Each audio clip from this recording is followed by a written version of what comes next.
미국과 중국 사이에 조용한 전쟁이 있습니다. 전선도 없고 총알도 없고 군인도 없지만 패배한 쪽은 21세기에 뒤처지게 되어 군사적 우위, 경제력, 기술적 미래를 잃게 될 것입니다. 그리고 이 전쟁에서 미국이 중국을 상대로 사용하는 가장 효과적인 무기는 미사일도 항공모함도 핵잠수함도 아닙니다. 네덜란드의 작은 마을에서 생산된 이 기계는 각각 2억에서 4억 달러의 비용이 듭니다. 이 기계는 원자폭탄보다 더 중요할 수 있습니다. 원자폭탄은 도시를 파괴하지만 이 기계 없이는 한 나라가 첨단 기술을 생산할 수 없습니다. 인공지능 칩은 제조할 수 없습니다. 극초음속 미사일은 유도할 수 없습니다. 자율무기는 작동할 수 없습니다.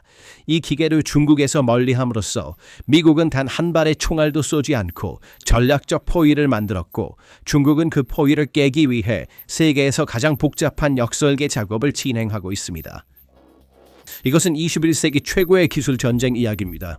이 기계의 이름은 ASML로 네덜란드 회사이지만 사실상 미국의 통제하에 있습니다.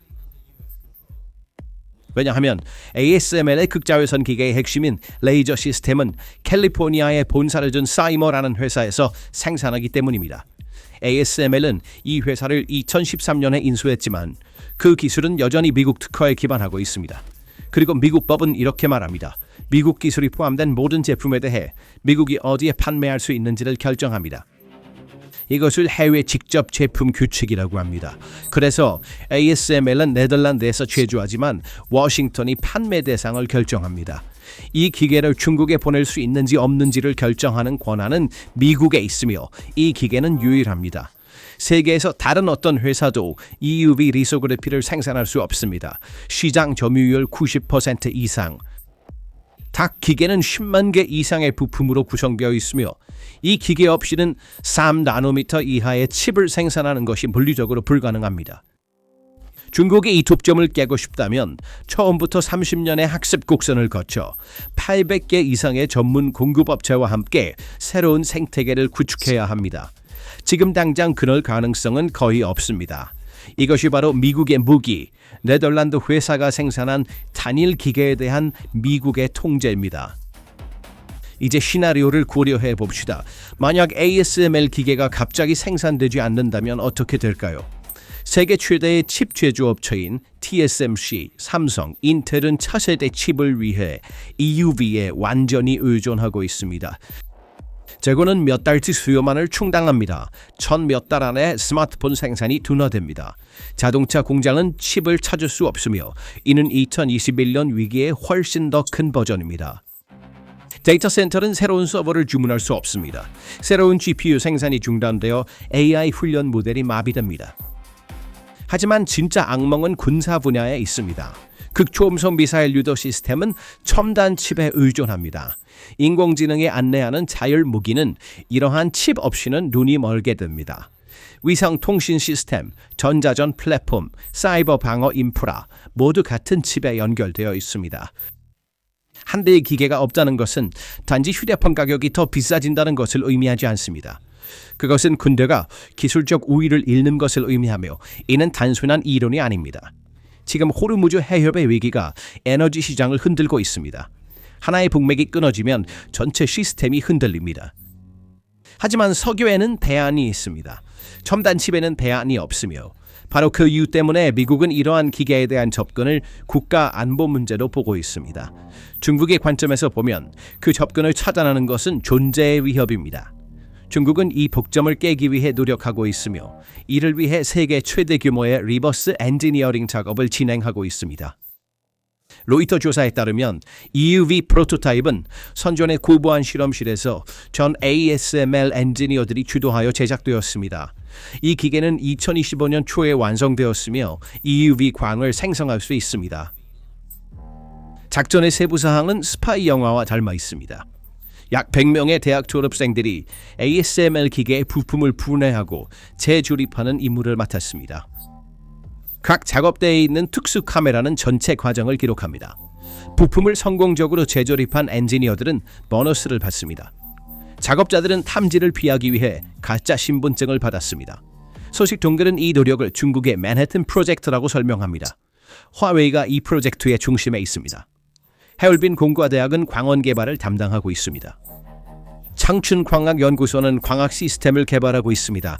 SME는 통합을 담당하고 있습니다. 3,000명 이상의 연구원들이 이 프로젝트에 참여하고 있습니다. 베이징의 목표는 이 기계로 2028년까지 칩을 생산하는 것이지만 소식통에 따르면 현실적인 날짜는 2030년입니다. 여기서 중요한 질문이 있습니다. 중국이 프로토타입을 만들었지만 북점을 깰 수 있을까요? 이 시점에서 ASML 문제가 기술 이야기가 아니라 국가 안보 문제인 이유를 이해할 필요가 있습니다. 현대전쟁은 칩으로 승리합니다. 극초음속 미사일은 초당 5km보다 빠르게 이동하면서 궤도를 변경하기 위해 나노미터 규모의 처리 능력이 필요합니다. AI로 안내되는 자율드론 군집은 적의 목표를 몇 초 안에 탐지하고 분류하기 위해 딥러닝 칩을 사용합니다. 이 칩들은 3나노미터 이하입니다. EUV는 필수적입니다. 나틱시스의 수석 경제학자 게리 앵는 분명히 말했습니다. 중국이 EUV를 마스터하면 미국에 대한 지정학적 영향력이 엄청나게 증가할 것이며 우선순위는 군사적 사용이 될 것입니다. 그리고 바로 여기서 대만과 호르무즈가 등장합니다. 세계에서 가장 첨단 칩의 90% 이상이 대만의 TSMC 공장에서 생산됩니다. 중국이 대만의 군사 행동을 취하면 그 공장들은 인수되거나 파괴됩니다. 어느 경우든 글로벌 칩 공급망은 붕괴됩니다. 그리고 현재 호르무즈 해협의 위기가 에너지 시장을 흔들고 있습니다. 이란과의 긴장으로 인해 유가가 상승하고 있지만 진정한 취약점은 칩에 있습니다. 대만 해협은 호르무즈와 마찬가지로 중요한 동맥입니다. 하나는 석유가 흐르고 다른 하나는 칩이 흐르며 둘 다 한 번의 타격으로 차단될 수 있습니다. 미국은 이 위험을 알고 있으며 바로 이 때문에 ASML을 무기로 사용하여 중국의 칩 생산 능력을 제한하고 있습니다. 논리는 명확합니다. 중국이 자체 칩을 생산할 수 없다면 대만을 점령하려는 동기가 증가하지만 그렇게 할 군사기술도 생산할 수 없습니다. 칩 패권은 곧 전쟁 패권을 의미하며 미국은 그 패권을 보호하기 위해 마지막 격차를 메우려 하고 있습니다. 미국은 2019년부터 ASML의 EUV 기계를 중국에 판매하는 것을 막아왔습니다. 네덜란드는 2023년에 이에 따랐습니다.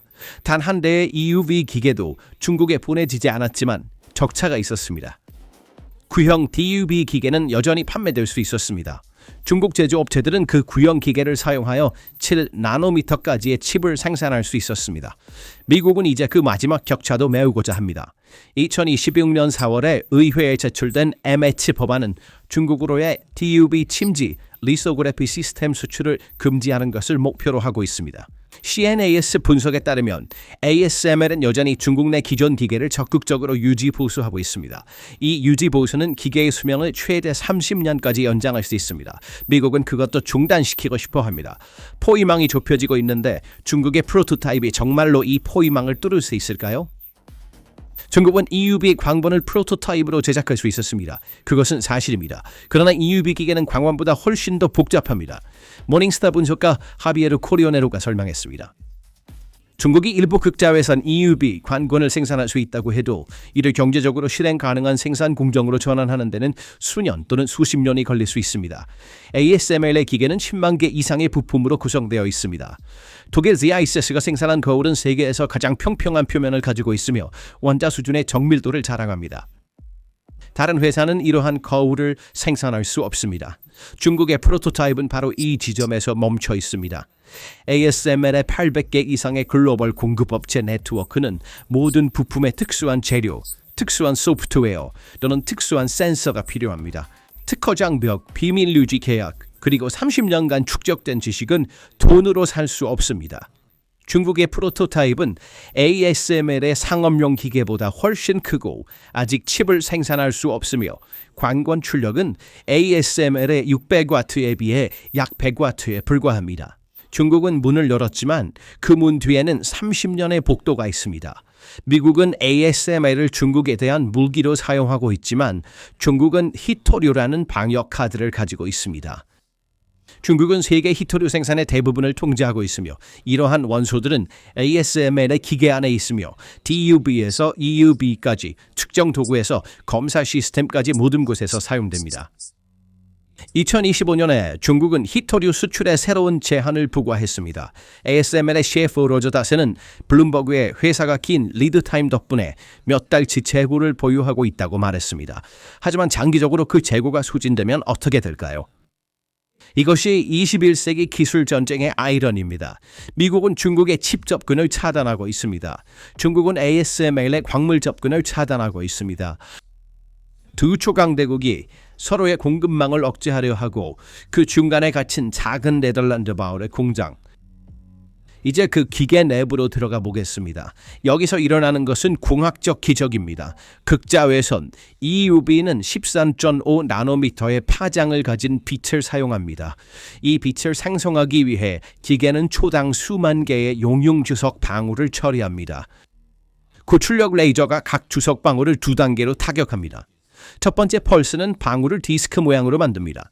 두 번째 펄스는 그것을 증발시켜 20만 도를 초과하는 플라즈마를 생성합니다. 이 플라즈마는 EUV 빛을 방출하지만 이 빛은 공기 중에서 흡수되기 때문에 전체 과정은 진공 상태에서 진행됩니다. 빛이 생성된 후 제이스의 원자 수준으로 정밀한 거울에 반사됩니다. 이 거울들은 세계에서 가장 평평한 표면을 가지고 있으며 독일 전체가 이 정도의 평평함이라면 가장 높은 봉우리도 1mm보다 낮을 것입니다. 거울은 빛을 실리콘 웨이퍼에 비추어 수십억 개의 트랜지스터를 인쇄합니다. 각 트랜지스터는 인간 머리카락 두께의 10,000분의 1입니다. 이러한 기계를 생산하는 데는 12개월에서 18개월이 걸립니다. 각각의 기계는 트럭 크기입니다. 다음 세대 고수치수 EUV 버전은 이 나노미터 이하로 갈 수 있습니다. 이 기술이 무어의 법칙을 되살리고 AI 칩 폭발을 가능하게 했다고 말하는 것은 과정이 아닙니다. 전문가들은 이제 ASML이 만든 상황을 실리콘 커튼이라는 이름으로 정의합니다. 냉전 시대의 철의 장막이 세계를 둘러 나눈 것처럼 ASML의 EUV 기술은 세계 기술을 둘러 나누고 있습니다. 접근할 수 있는 쪽과 그렇지 않은 쪽. 접근할 수 있는 쪽인 미국, 유럽, 일본, 한국, 대만은 첨단 칩을 생산하고 AI 경쟁에서 앞서가며 군사기술을 현대화하고 있습니다. 접근할 수 없는 쪽, 주로 중국은 9세대 칩으로 만족해야 합니다. 군사 현대화가 느려지고 있습니다. 인공지능 능력도 제한됩니다. 하지만 이 상황은 영구적이지 않습니다. 이것은 역동적인 전선입니다. 중국은 DUV로 격차를 줄이고 프로토타입으로 EUV에 접근하며 히토류로 방역을 가하고 있습니다. 미국은 MH 법안으로 마지막 격차를 메우려고 하고 있습니다. ASML의 CEO 크리스토프 푸케는 이 상황이 공급망을 위협한다고 공개적으로 밝혔습니다. 의도했든 아니든 단일 네덜란드 회사가 21세기의 권력 균형을 결정하는 문지기가 되었습니다. 네덜란드의 작은 마을에서 생산된 기계들이 두 초강대국의 기술적 운명을 결정하고 있습니다. 미국은 이러한 기계를 무기로 사용하여 중국을 포위하고 있습니다. 중국은 그 포위를 뚫기 위해 세계 최대의 역설계 작업을 진행 중이며 네덜란드는 그 사이에 갇혀 있습니다. 그러나 답해야 할 질문들은 여전히 남아 있습니다. 중국이 30년의 격차를 메울 수 있을까요? 미국은 이 독점을 영원히 무기로 사용할 수 있을까요? 대만 해협이 언젠가 호르무즈처럼 폭발할까요? 그리고 이렇게 많은 권력을 가진 단일 기업이 세계의 안전장치일까요? 아니면 취약점일까요? 이 실리콘 장막이 영구적이라고 생각하십니까? 아니면 중국이 조만간 이 장벽을 뚫을 것이라고 생각하십니까? 댓글로 의견을 공유해 주세요. 채널을 구독하고 알림을 켜서 PPR 글로벌의 최신 분석을 받아보세요. 저희를 선택해 주셔서 감사합니다. 이 모든 움직임을 전체적으로 평가할 때 드러나는 그림은 대만 해협의 권력 균형이 조용하지만 근본적으로 재편되고 있음을 시사합니다. 일본의 전 총리 아베 신조의 대만 위기는 일본 위기라는 발언이 이제 공식 정책이 되었습니다. 타카이치 사네 총리는 중국이 대만을 강제로 점령하려고 시도할 경우 일본이 분쟁에 개입할 수 있다고 명확히 밝혔습니다. 전 국가안보보좌관 나가시마는 상황을 명확히 설명했습니다. 대만이 베이징의 통제하에 들어가면 일본의 국가안보의 기초가 무너질 것입니다. 국경은 사실상 상하이에서 타이베이로 이동할 것입니다. 이러한 맥락에서 일본의 전략은 부인을 통한 방어로 정의됩니다. 중국과 직접 경쟁할 수는 없지만 공격을 개시하는 비용을 너무 높게 만들어 베이징이 투자에 대한 수익을 얻지 못할 것임을 깨닫게 하는 것이 목표입니다. 켄 진보에 따르면 도쿄는 베이징의 미야코 해협과 같은 좁은 수로를 사용하는 것이 매우 비용이 많이 들 것이라고 신호를 보내고 있습니다.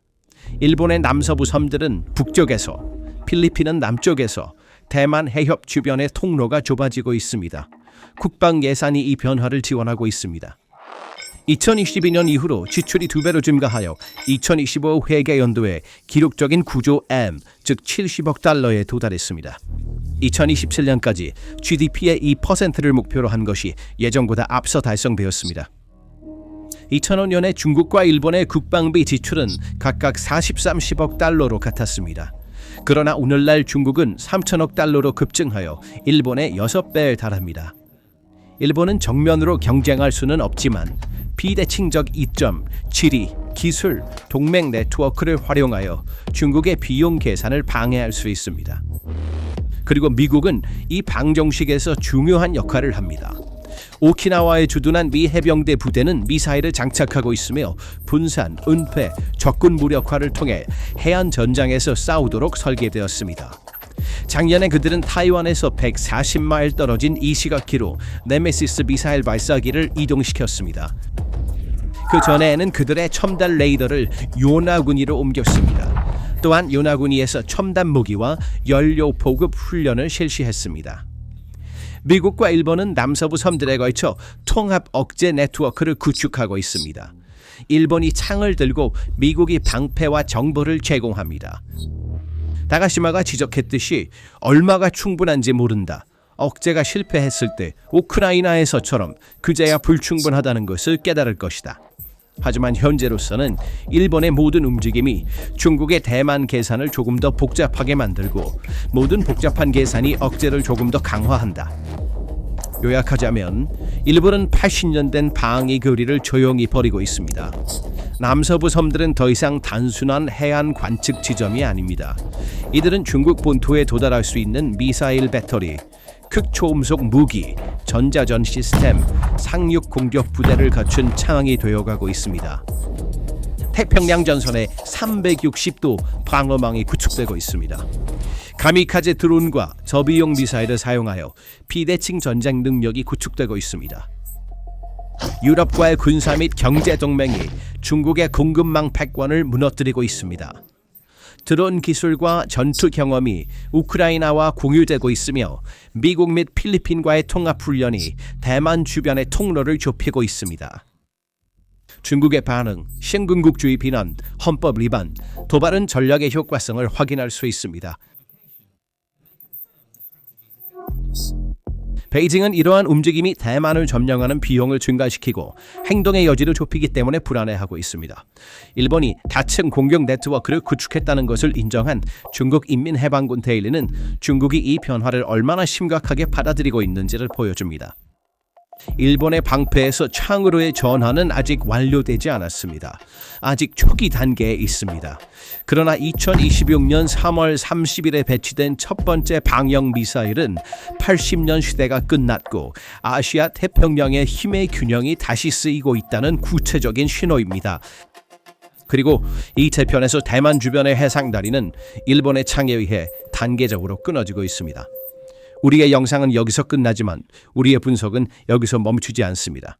장거리 운전이나 일상적인 휴식 시간 동안 팟캐스트처럼 쉽게 들을 수 있는 PPR 글로벌의 심층 보고서를 듣고 싶다면 저희 스포티파이 채널을 방문해 주시기 바랍니다. 지금 설명 섹션의 링크를 통해 우리의 스포티파이 계정을 팔로우하고 어디에 있든지 어떤 상황에서도 세계에서 일어나는 일을 놓치지 마세요.